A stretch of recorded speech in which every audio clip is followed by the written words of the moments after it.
Okay, so ready to get into some pretty wild stuff. Yeah, I think so. CIA mind control experiments Oh, wow. during the Cold War. Yeah. We're talking about potential excerpts from audio files, maybe declassified documents, all hinting at projects with names like MKUltra and Artichoke.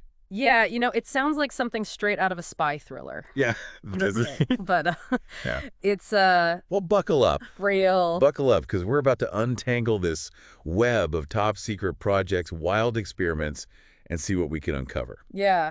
And it's, really interesting just to consider the historical context here. Like, these sources offer a glimpse into a time of intense paranoia, really. The Cold War. The Yeah. U.S. was locked in this, like, fierce competition with its rivals, especially the Soviet Union and China. The fear was that these rivals had mastered, unquote, brainwashing techniques, Right. leaving the U.S. scrambling to catch up. Right. And it seems like that fear was fueled, at least in part, by Edward Hunter, Yeah. journalist covering the Korean War. He was the one who actually coined the term brainwashing. Yeah.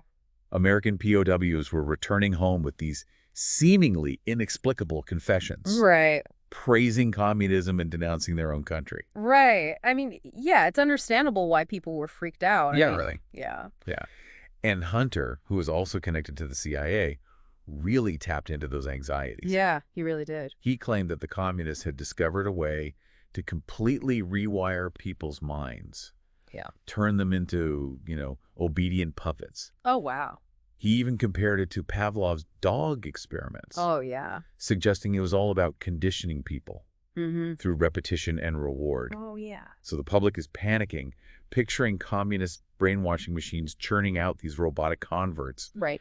Did the CIA buy into this narrative? Well, that's what's so interesting. Not entirely. Okay. They commissioned their own report, the Wolf-Hinkle report, which actually contradicted some of Hunter's more sensational claims. Interesting. They found that, while the Soviets and Chinese were definitely effective at extracting confessions Yeah. and instilling new beliefs, their methods weren't some kind of like magical mind control technology. Okay. Instead, they relied on a combination of psychological pressure, manipulation, isolation, and group dynamics. Right.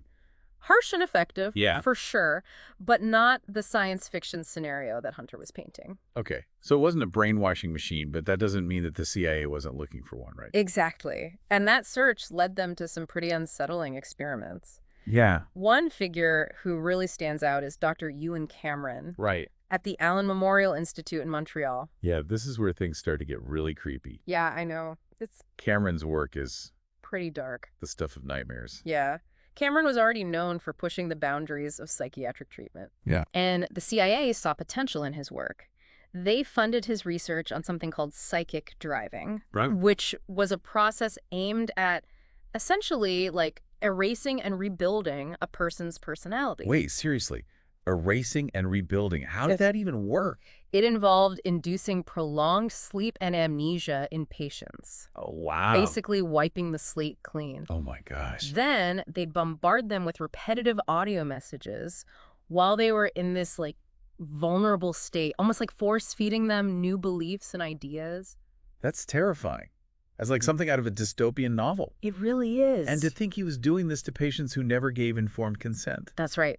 They were often admitted for like relatively minor issues, Right. completely unaware of the extreme treatments they were about to undergo. Wow. One of his patients, Lauren G., ended up suffering from lasting amnesia Jeez. as a result of these experiments. It's hard to believe that Cameron actually thought he was doing good. Yeah. Like that he believed he was on the verge of curing schizophrenia with these techniques. It's a stark reminder of how good intentions can be twisted, especially when coupled with ambition and a lack of ethical boundaries. Yeah. And it's even more disturbing when you consider the range of methods he employed. We're talking sensory deprivation, massive doses of LSD, even curare, Wow. a South American arrow poison that induces paralysis. He was basically using his patients as guinea pigs, pushing them to the limits of human endurance in this relentless pursuit of mind control. Yeah, But if his goal was to cure schizophrenia, did he have any success?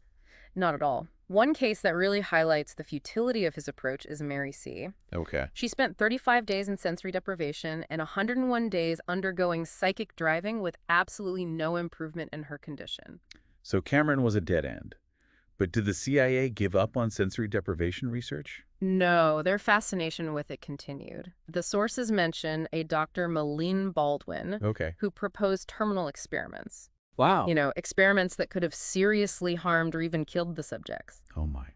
It seems that they were willing to go to, extreme lengths Yeah. to unlock the secrets of the mind. Thankfully, even the CIA deemed those particular experiments too unethical. Yeah. But it does make you wonder, where did they draw the line? Yeah, no, At what point? it's a question that kind of lingers over a lot of this research. Yeah. The desire for breakthroughs often clashed with ethical considerations. Right. And the boundaries were, at best, blurry. Yeah. But the CIA's search for mind control wasn't limited to breaking people down. Okay.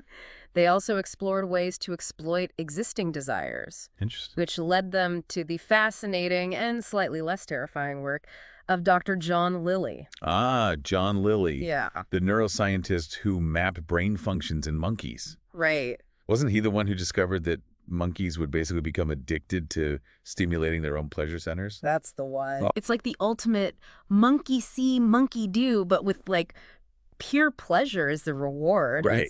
You could almost see the light bulb going off over at CIA headquarters. Right. This is it. This is how Yeah. we control people.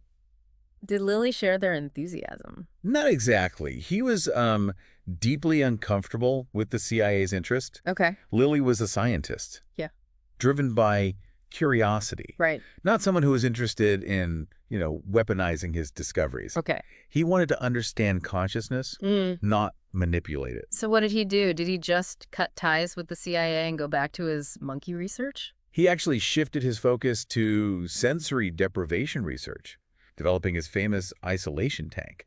I've heard about those. Yeah. That soundproof, light-proof chamber where you float in salt water, completely cut off from the outside world. Exactly. They're supposed to be incredibly relaxing. Yeah. Almost like a forced meditation. Yeah. But Lilly had something else in mind, right? He was convinced that sensory deprivation could unlock hidden potential, helping people access deeper states of consciousness. Oh. He even experimented on himself with LSD and sensory deprivation, believing it held the key to spiritual exploration. It's amazing how his work ended up being embraced by the counterculture movement while the CIA was, the CIA. Right. This guy becomes a counterculture icon for his work on consciousness expansion, while the agency is using his research to train dolphins for warfare. I know. Wait, dolphins for warfare? What's that about? It's another fascinating thread in this whole story. Okay. The CIA launched a program called swimmer nullification, Okay. training dolphins to attack enemy divers and even plant explosives on ships. That's wild. Dolphins as underwater assassins. It sounds crazy, but also kind of brilliant. Did it work? Well, some of the dolphins actually escaped in Vietnam, vanishing into the ocean depths. So I guess you could say that was an unintended consequence. But speaking of unintended consequences, despite all these efforts, the CIA ultimately failed to find a reliable method of brainwashing. They discovered that while they could break a person down, they couldn't reliably control them. They couldn't turn them into puppets. Yeah, exactly. Puppets. So what happened next? Did they just give up on mind control altogether? Not quite. The sources point to a CIA psychologist named John Gittinger, Okay. who took a completely different approach. Okay. He developed something called the Personality Assessment System, or PAS. Okay. And that's where things start to get really interesting. Okay, I'm intrigued. Let's hear more about this John Gittinger and his personality assessment system. What was his angle? Well, he started by observing something he called seasonal schizophrenics. Okay. Basically, homeless drifters at a state hospital in Oklahoma. Okay. It's a reminder that sometimes the most groundbreaking insights come from the most unexpected places. Homeless drifters and the CIA. I gotta hear. He noticed that these individuals, when they worked as short-order cooks during the warmer months, Okay. displayed certain traits. Right. They were focused, organized, good at shutting out distractions. Right. He called them internalizers. Okay. The dishwashers, on the other hand, were more easily distracted, Okay. more influenced by their environment. Right. They were externalizers. Interesting. This seemingly simple observation became the foundation for his entire system. So he's watching these guys work in the kitchen and having this aha moment about personality types. Yeah, pretty much. But how did he go from that to developing a system the CIA would be interested in? That's where his fascination with the Wechsler intelligence test comes in. Oh. Gittinger believed that the Wechsler could be used to unlock like hidden patterns of behavior Right. to identify and categorize people Okay. based on their underlying personality traits. You're telling me he found a way to use an IQ test for mind control? I'm all ears. Well, not exactly mind control, Okay. but definitely mind understanding. Right. Gittinger believed that by analyzing how people performed on specific subtests, Mm-hmm. like digit span Right. and picture arrangement, Right. he could reveal whether someone was an internalizer or an externalizer, Interesting. and then, go even deeper. He believed these traits were largely determined by genetics, Okay. which was a pretty controversial idea at the time. So he's saying our personalities are hardwired, Yeah, pretty much. that nature trumps nurture. That was his belief. That's a big claim. Yeah, it was a bold departure from mainstream psychology, Right. which at the time, heavily emphasized the role of environment and upbringing. Right, right. Gittinger saw these innate tendencies as the bedrock of personality, like the foundation upon which everything else was built. Yeah. And this is where the CIA perked up their ears. They saw this as a potential tool for predicting and manipulating behavior. Makes sense. Yeah. If you believe personality is fixed, then you might start thinking about how to extract those fixed traits. Yeah. But how did Gittinger even prove his theory? Did he just test a bunch of random people? He actually built a massive database, Yeah. analyzing over 29,000 Wechsler test results from all sorts of groups. Wow. We're talking heroin addicts, Okay. homosexuals, even fashion models. He saw this as a way to map the full spectrum of human personality. Yeah. It sounds like he wasn't afraid to push the boundaries of what was considered acceptable research at the time. But all this data, all these personality profiles, Right. what was he hoping to achieve? He wanted to understand what made people tick. Okay. What motivated them, Yeah. what made them vulnerable. Right. He was particularly interested in what he called deviant behavior, people who had, rejected societal norms Okay. or who had been rejected by society. He saw the Wechsler scores as a way to identify the underlying patterns that led to these choices, Okay. these deviations from the norm. But the CIA probably wasn't funding this research just to understand human behavior. Right. They were looking for practical applications. Right. Espionage, maybe even manipulation. Absolutely. The PAS gave them a way to analyze people from a distance, to identify their strengths and weaknesses Right. without ever needing them to take the test. Right. It was a psychological roadmap, a way to gain leverage, predict how someone might react under pressure. I'm starting to see the appeal for the CIA. Imagine being able to profile a foreign leader, figure out their psychological weak points, Right? and use that information to your advantage. Exactly. They were essentially trying to create a secret language of behavior. Interesting. A way to decode people's personalities through subtle cues Okay. and mannerisms. Hold on. So they thought they could analyze someone just by watching them smoke a cigarette or remember a phone number.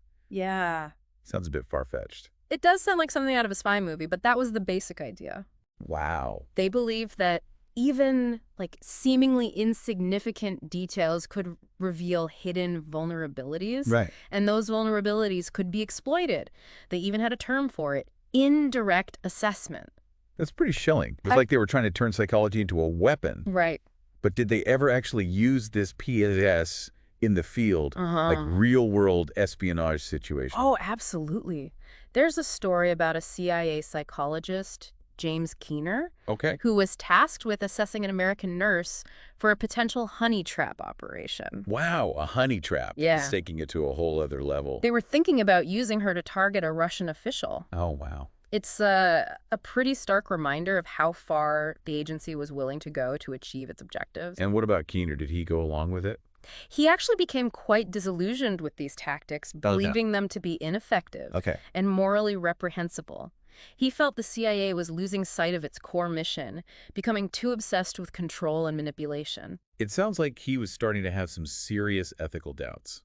Yeah, she really was. But did anyone else in the CIA share his concerns? Even Gittinger himself eventually grew disillusioned with the agency. Real. Regretting how his system was being used, he wanted to see his work applied to, legitimate scientific research. Right. To helping people, No, I not manipulating them. It must have been tough for him seeing his creation twisted and used for purposes he never intended. Yeah, I imagine it was pretty heartbreaking. But the CIA clearly saw the PAS as a valuable asset. It did. But it wasn't just about individual profiling. Right. The sources mentioned that the PAS was also used to select candidates for foreign intelligence agencies. Right. And we're not talking about, friendly democracies here. Okay. We're talking about agencies known for their brutality Oh, geez. and human rights abuses. Wait, seriously?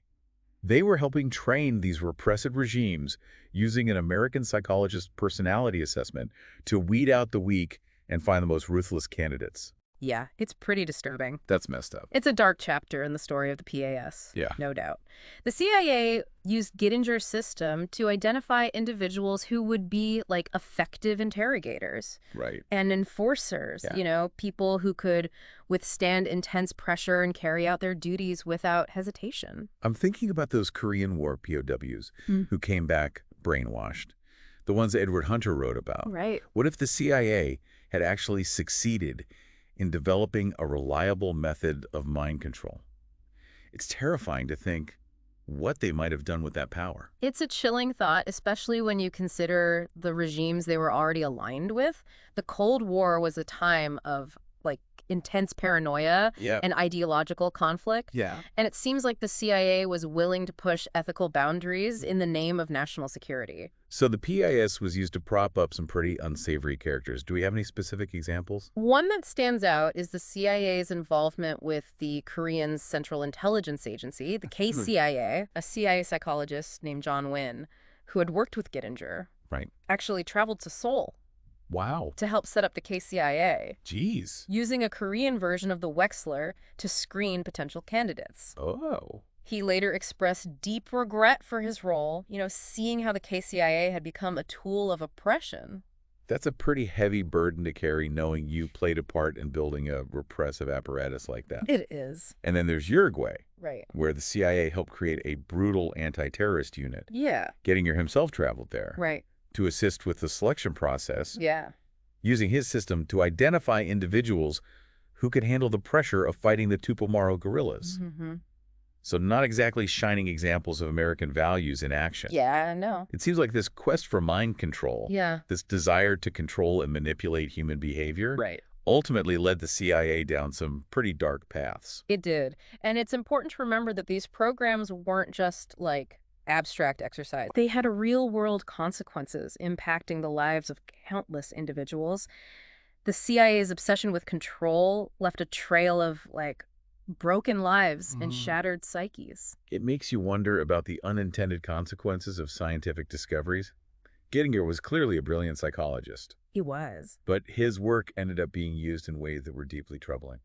It's a cautionary tale for sure. Even the most well-intentioned research can be twisted and misused, Right. especially when powerful institutions are involved. So where did Gettinger end up? Yeah. Did he ever try to salvage his reputation? Yeah. To distance himself from the CIA Right. and get his system recognized for its scientific value? He did, eventually. In the early 1970s, after he had left the agency, Okay. he and John Wynne Right. published an article in a psychology journal Wow. outlining the basics of the PAS. So he was trying to bring his work out of the shadows Yeah, into the world of legitimate science. he was. But it seems the CIA wasn't thrilled about having their secret weapon exposed. I can imagine. But secrets like that rarely stay buried forever. Right. That's the dilemma of classified research. Yeah. The desire for secrecy often clashes with the scientific imperative to share knowledge and advance understanding. And then, of course, there's the whole ethical question Right. of whether this kind of knowledge should be used for covert operations in the first place. That's the crux of it. Yeah. The CIA's use of the PAS raises fundamental questions about the limits of power, Right. the boundaries of acceptable manipulation, Right. and the tension between national security and individual rights. It's a debate that continues to this day It does. as we grapple with the implications of new technologies Right. that give us even more power to influence and control human behavior. But what about Gettinger? Yeah. What happened to him after he left the CIA? He went back to Oklahoma, Yeah. kind of disillusioned with the CIA, Right. but still hoping his system would, Yeah. gain legitimacy Right. within the scientific Yeah. community. He wanted to see the PAS used for good, Okay. helping people understand themselves and others better. Right. He imagined it being used in therapy, counseling, Mm-hmm. even career guidance, anywhere. Yeah. A deeper understanding of personality could be beneficial. It's almost a Shakespearean tragedy. Yeah. this brilliant but flawed figure Yeah. between the world of espionage and his Yeah. desire for scientific validation. Hmm? What a story. It really is. But getting back to the CIA for a second, Yeah. they never really achieved their goal of mind control, did they? No, not really. All those experiments, all that research, Yeah. and for what? They learned a lot about the human mind, for sure. Yeah. But their quest for a reliable way to, control behavior ultimately failed. Right. They could break people down, traumatize them, Right. but they couldn't reliably program them to Yeah. act according to their wishes. Correct. The human mind is just Yeah. too complex, Yeah, too right. resilient to be easily manipulated in that way. It's almost a relief to hear that, Yeah. but it also makes you wonder why they kept pushing so hard Yeah, I know. for so long. I think it speaks to the anxieties of the Cold War. Okay. The fear of falling behind enemy powers. Yeah. The desperate search for an edge, Yeah. Any edge Right. that could help them win the ideological and geopolitical struggle. Right. Fear and insecurity. Mm-hmm. Yeah, those are powerful motivators. They really are. But where does that leave us today? Yeah, We're obviously not in the grips of the Cold War anymore, right. but are we any less vulnerable Right. to manipulation? That's the question, isn't it? I mean, Yeah. we live in an age of information overload Right. where algorithms track our every move. Right. And, marketers try to predict our desires before we even know them ourselves. Right. The tools of manipulation have become, more sophisticated, Yeah. more pervasive. It's almost like Gittinger's work paved the way for a whole new era of psychological manipulation. Yeah. One that's less about brainwashing Right. and more about subtle nudges Mhm. and targeted persuasion. In a way, yes. Yeah. He helped to legitimize the idea that personality could be, Okay. quantified, categorized, Right. and ultimately predicted. Right. And that knowledge, whether it's used for good or for ill, right. has profoundly shaped how we understand ourselves Yeah. and how others seek to understand and influence us. So what's the takeaway here? Yeah. Should we all be paranoid about being manipulated? Not necessarily, but I think it's healthy Yeah. to be aware of the forces at play, Okay. to understand that our choices, our beliefs, even our desires Yeah. are constantly being shaped Yeah. by factors both visible and invisible. It's a sobering thought, It is. but it's also empowering in a way. yeah, Once you realize you're being played, you can start to play back. exactly. Awareness is the first step Yeah. towards taking back control. Yeah. And that's perhaps the most important lesson Yeah. we can learn from the CIA's foray into mind control. Well said. This has been a wild ride, It had a deep dive into a truly bizarre Mm-hmm. and unsettling chapter of history. It is. Thanks for walking us through it. My pleasure. It's always fascinating to explore these, hidden corners of the past Yeah. and to see how they connect to the present. I think you've left our listeners with a lot to ponder. I hope so. The CIA's quest for mind control might have failed, Right. but the quest to understand and influence the human mind Right. is still very much alive. It is. And it's up to all of us to stay informed, Yeah. to question assumptions, Right. and to be mindful of the ways Yeah. in which our own minds are being shaped by the world around us.